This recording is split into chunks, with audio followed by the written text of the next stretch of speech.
Friends, welcome back on my YouTube channel Sony coaching. दोस्तों, आज मैं आपके लिए फिर से संविधान का वीडियो लेकर आई हूँ और संविधान के आगे की सब कुछ बातें मैं आपको बताऊंगी। इसमें जैसे नीति निर्देशक तत्व हैं, नरेगा के लागू होने की बात, और या जमींदारी प्रथा का उन्मूलन, या फिर बैंकों का राष्ट्रीयकरण, काफ़ी जानकारी मैं इसमें देने वाली हूँ आपको। आप इस वीडियो को बहुत ध्यान से देखिए और बहुत ही महत्वपूर्ण वीडियो है मेरा ये।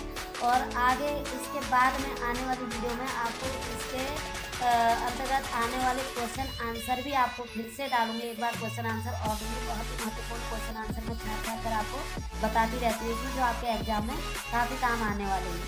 देखिए दोस्तों, आइए आपको मैं शुरू करती हूँ नीति निर्देशक तत्वों के बारे में। आइए दोस्तों, अब मैं आपको नीति निर्देशक तत्वों की जानकारी देना चाहूँगी। नीति निर्देशक तत्वों का वर्गीकरण। नंबर 1, सामान्य जनता को आर्थिक न्याय उपलब्ध कराने वाले निर्देशक तत्व। नंबर 2, सामान्य जनता की सामाजिक न्याय उपलब्ध कराने वाले निर्देशक तत्व। नंबर 3, राजनीतिक तथा पर्यावरण संबंधी निर्देशक तत्व। नंबर 4, अंतर्राष्ट्रीय शांति तथा सुरक्षा संबंधित नीति निर्देशक तत्व। अनुच्छेद 36, राज्य की परिभाषा। अनुच्छेद 37 में यह न्यायालय के द्वारा परिवर्तनीय नहीं है, किंतु देश के शासन में मूलभूत अतः नीति बनाते समय इन तत्वों को लागू करना राज्य का कर्तव्य है। जिसमें अनुच्छेद 38 में राज्य एक ऐसी सामाजिक व्यवस्था बनाए जिसमें लोक कल्याण में वृद्धि हो सके। राज्य आय की असमानता समाप्त करने का प्रयास करे तथा अवसर की असमानता समाप्त करने की व्यवस्था करे। अनुच्छेद 39 में स्त्री पुरुष कर्मकारों को जीविकोपार्जन के साधन प्रदान करना। आगे नरेगा लागू 2 फरवरी 2006। बेरोजगारी भत्ते का कोई उल्लेख नहीं है। समुदाय के भौतिक संसाधनों का स्वामित्व एक नियंत्रण इस प्रकार से हो जिससे सर्वसाधारण का हित हो सके। जमींदारी प्रथा का उन्मूलन 1951। आर्थिक व्यवस्था का नियंत्रण एवं संचालन इस प्रकार किया जाए जिससे धन एवं उत्पादन के साधन का सर्वधारण के लिए अहितकारी संकेंद्रण न हो सके। 1969 में 14 बैंकों का राष्ट्रीयकरण। स्त्री पुरुष कर्मकारों को समान कार्य के लिए समान वेतन प्रदान करना। इसमें एक क्वेश्चन है दोस्तों, कौन से राजनीति निर्देशक तत्व हैं जिन्हें मूल अधिकारों पर वरीयता दी गई है। अनुच्छेद 39 बी और सी। अनुच्छेद 39 ए, समान न्याय एवं निःशुल्क विधिक सहायता। अनुच्छेद 40 ग्राम पंचायतों का गठन। अनुच्छेद 40 में ग्राम पंचायतों का गठन बताया गया। सामुदायिक विकास कार्यक्रम 2 अक्टूबर 1952 जो असफल रहा। सामुदायिक विकास कार्यक्रम के असफल होने के कारणों की जांच करने के लिए बलवंत राय मेहता समिति 1957 में बनाया गया। जनता को हर स्तर पर शामिल करने की धारणा ही सहभागी मूलक लोकतंत्र कहलाया दोस्तों। त्रिस्तरीय पंचायत का गठन, जिला पंचायत का गठन, खंड क्षेत्र और ग्राम इसके अंतर्गत आते हैं। बलवंत राय मेहता समिति 1957 सामुदायिक विकास कार्यक्रम और राष्ट्रीय प्रसार सेवा के असफल होने के बाद पंचायत राज व्यवस्था को मजबूत बनाने के लिए 1957 में बलवंत राय मेहता समिति ग्रामोद्धार समिति का गठन हुआ, जिसका नाम पड़ा था ग्रामोद्धार समिति। इसका गठन किया था। इसकी अध्यक्षता बलवंत राय मेहता ने की। इस समिति ने भारत में त्रिस्तरीय पंचायती व्यवस्था लागू किया। त्रिस्तरीय पंचायती मतलब दोस्तों की जिला पंचायत, खंड क्षेत्र और ग्राम। इसमें यह भी सिफारिश की गई थी कि लोकतांत्रिक विकेंद्रीकरण की मूल इकाई खंड या समिति के स्तर पर होनी चाहिए। आगे बताऊंगी दोस्तों, जो बलवंत राय मेहती समिति थी उसके बाद अशोक मेहता समिति 1977 में शुरू होती है। बलवंत राय मेहता समिति की कमियों को दूर करने के लिए जिसका गठन किया गया था 1977 में। अब इसका गठन होने के बाद दोस्तों इस समिति में 13 सदस्य थे। इस समिति ने 1978 में अपनी रिपोर्ट केंद्र सरकार को सौंप दी थी, जिसमें कुल 132 सिफारिशें की गई थी। आइए अब मैं बताना चाहूंगी कि अशोक मेहता समिति के बाद डीपीपी के राव समिति का गठन हुआ 1885 ईस्वी में। डीपीपी के राव की अध्यक्षता में एक समिति का गठन करके उसे यह कार्य सौंपा गया कि यह ग्रामीण विकास तथा गरीबी को दूर करने के लिए प्रशासनिक व्यवस्था पर सिफारिश करे।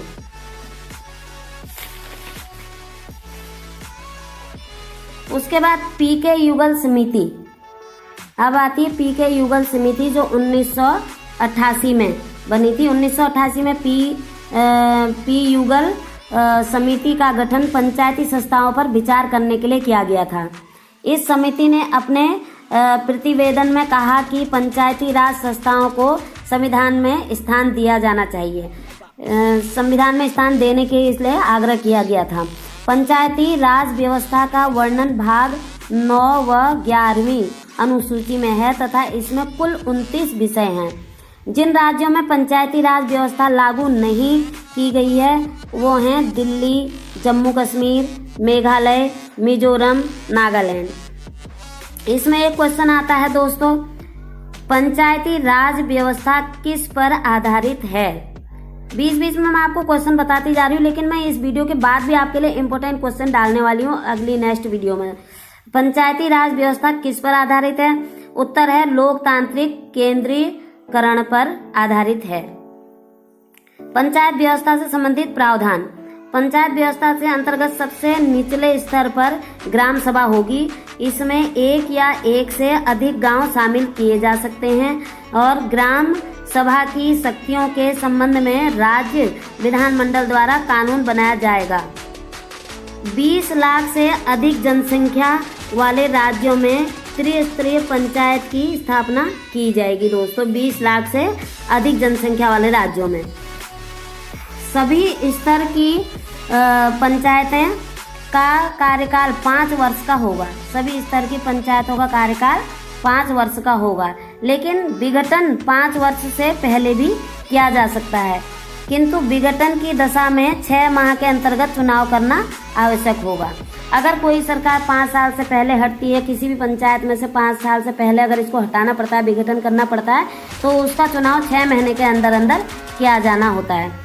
अनुच्छेद 243 घ स्थानों का आरक्षण।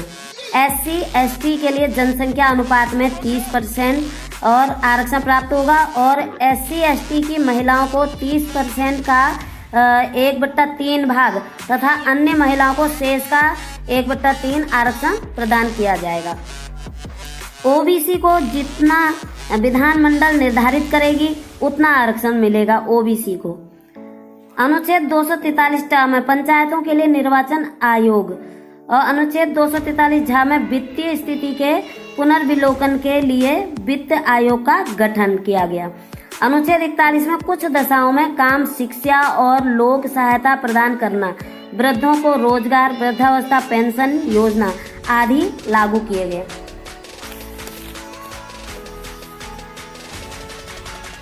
अनुच्छेद 42 में देखिए दोस्तों, काम की न्योचित मानवोचित दशा का होना तथा प्रस्तुति सहायता प्रदान करना। अनुच्छेद 43 में कर्मकारों को जीवन निर्वाह मजदूरी। अनुच्छेद 43A में 42वां संशोधन अधिनियम के अंतर्गत 1976 में उद्योगों के प्रबंध में मजदूरों की भागीदारी। अनुच्छेद 44 में सभी नागरिकों के लिए एक समान आचार संहिता लागू की गई। दोस्तों अनुच्छेद 45 से 46 वर्ष से कम 6 वर्ष से कम आयु के बालकों को निःशुल्क शिक्षा प्रदान करना तय हुआ, जिसमें अनुच्छेद 45 में 6 वर्ष से कम आयु के बालकों को निःशुल्क शिक्षा प्रदान का तय हुआ था नियम। अनुच्छेद 46 में अनुसूचित जाति एवं जनजाति तथा समाज के दुर्बल वर्गों की शिक्षा प्रदान करना तथा उनके अर्थ संबंधी हितों का पक्ष पोषण करना। अनुच्छेद 47 में आते हैं दोस्तों, पोषाहार स्तर, जीवन स्तर में वृद्धि करना। अनुच्छेद 48 में कृषि एवं पशुपालन का आधुनिक ढंग से एवं वैज्ञानिक ढंग से विकास करना। आगे आता है अनुच्छेद 48 में 42वां संशोधन अधिनियम के अंतर्गत 1976 में पर्यावरण की रक्षा एवं संवेदन करना। अनुच्छेद 49 में प्राचीन महत्व के सभागारों, वस्तुओं व स्थानों की रक्षा करना, जिसमें सभागार बनाई जाती थी उसे कहते हैं। अनुच्छेद 50 लोक सेवा कार्यपालिका से न्यायपालिका को पृष्ठ पृथक करना।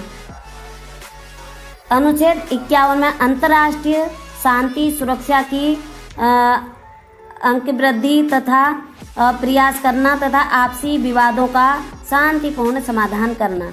मूल अधिकार और नीति निर्देशक तत्वों में अंतर क्या है, इसके बारे में बताना चाहूँगी। मूल अधिकार और नीति निर्देशक तत्वों में अंतर। मूल अधिकार न्यायालय के द्वारा प्रवर्तनीय है, जबकि निर्देशक तत्व न्यायालय के द्वारा लागू कराया नहीं जा सकता, अर्थात यह अपरिवर्तनीय है।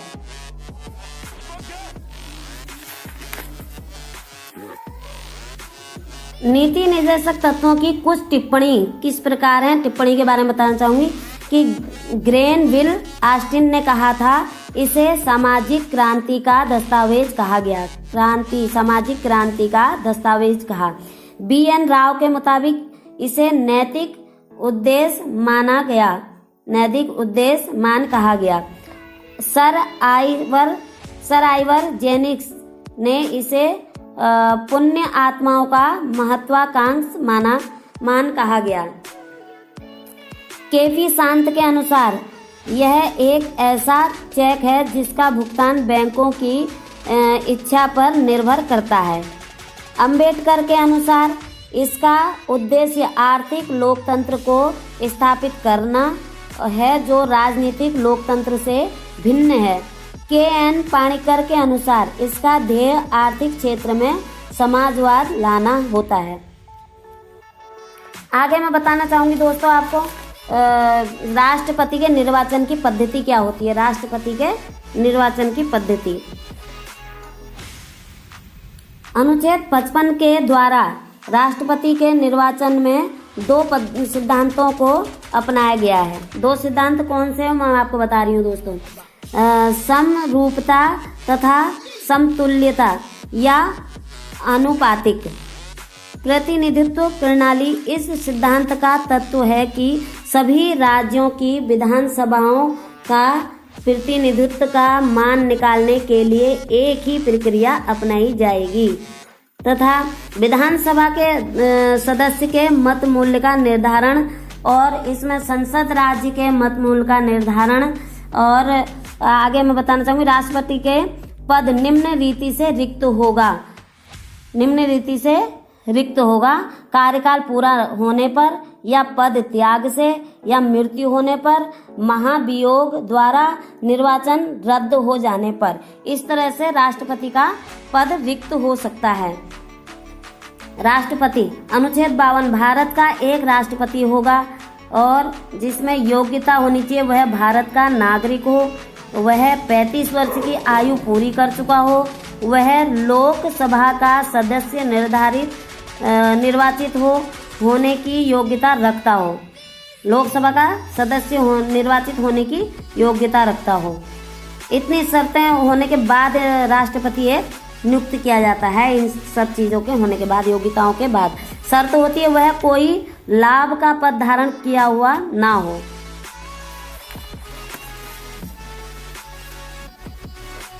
समाधान बताना चाहूंगी दोस्तों। समाधान क्या होता है, इसके अंतर्गत राष्ट्रपति दंड से मुक्त कर देता है और लघुकरण, इसमें दंड की प्रकृति को बदल दिया जाता है। परिहार, इसमें दंड की प्रकृति को परिवर्तित किए बिना ही दंड को कम किया जाता है। और विराम, इसमें किसी विशेष तथ्य को देखकर दंड को कम कर दिया जाता है। प्रविलंब के अनुसार इसमें दंडादेश के निष्पादन को रोक दिया जाता है। विधायी शक्तियां, अध्यादेश जारी करने की शक्ति अनुच्छेद 123 में। संविधान के अनुच्छेद अस्थायी कानून के अंतर्गत राष्ट्रपति को अध्यादेश जारी करने की शक्ति दी गई है।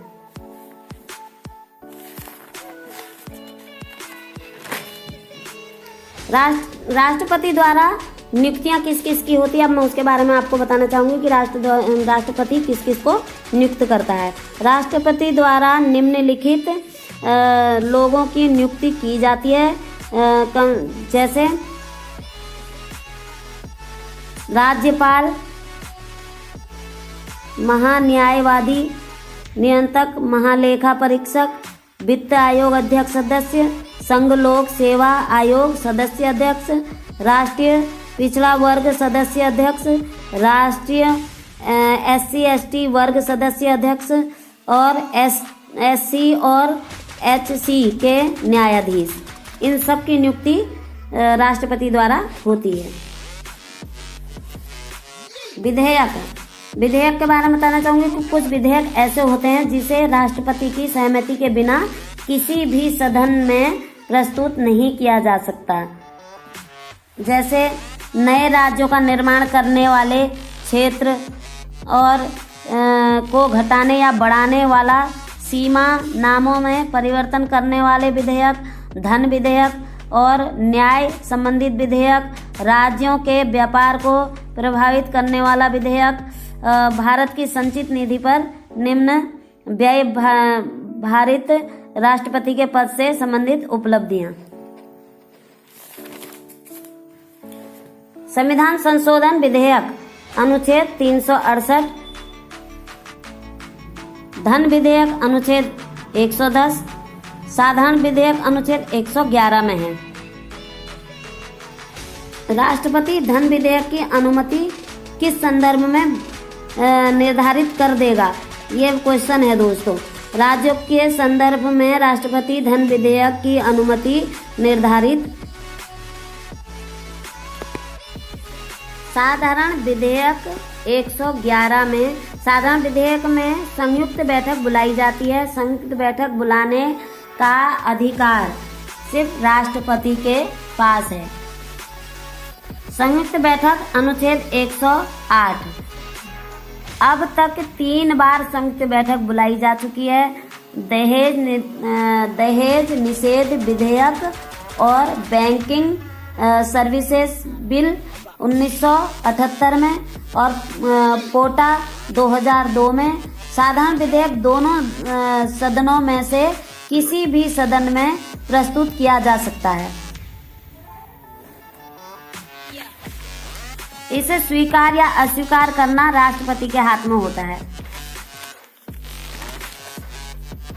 वीटो के बारे में तो राष्ट्रपति के 3 प्रकार के वीटो की शक्तियां प्राप्त हैं। पूर्ण निरपेक्ष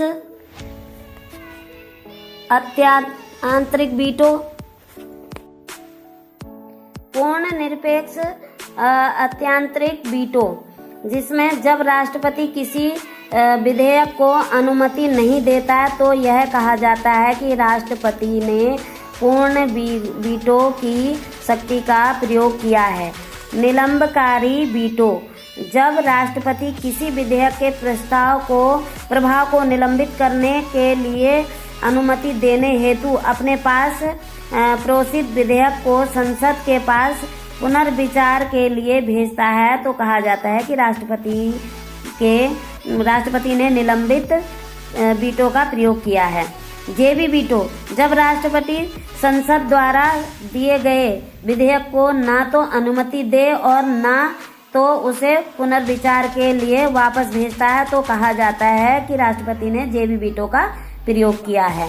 वित्त विधेयक सर्वप्रथम लोक सभा यानी कि निम्न सदन में प्रस्तुत होता है, फिर वही प्रक्रिया को अपनाया जाता है।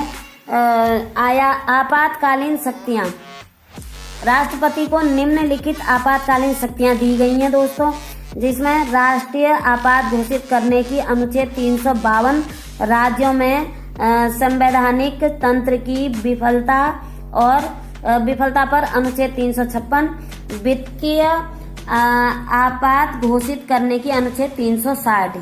राष्ट्रीय आपातकाल 352 में युद्ध का बाह्य आक्रमण या आंतरिक अशांति सशस्त्र विद्रोह। 44वां संशोधन अधिनियम 1978। यदि राष्ट्रपति को यह लगता है कि वह युद्ध बाह्य आक्रमण या सशस्त्र विद्रोह से उस देश की या उसके किसी भाग की सुरक्षा संकट में है तो ऐसी स्थिति में राष्ट्रपति राष्ट्रीय आपात की उद्घोषणा लागू कर सकेगा। उसी तरह से राष्ट्रपति के कहने पर यह ऑर्डर दिया जाता है और तभी आक्रमण चालू होते हैं। दोस्तों धन्यवाद। दोस्तों इतना ही बताना चाहूंगी। आगे मैं फिर से संविधान का वीडियो आपके लिए लेकर आऊंगी जिसमें और भी जानकारियां मैं दूंगी आपको। आगे आप मेरी वीडियो देखना ना भूलें। कल मैं आपके लिए इसी से संबंधित आपके लिए क्वेश्चन आंसर और इस वीडियो में डालूंगी। नेक्स्ट वीडियो में काफी महत्वपूर्ण क्वेश्चन आंसर आपके लिए डालने वाली हूँ।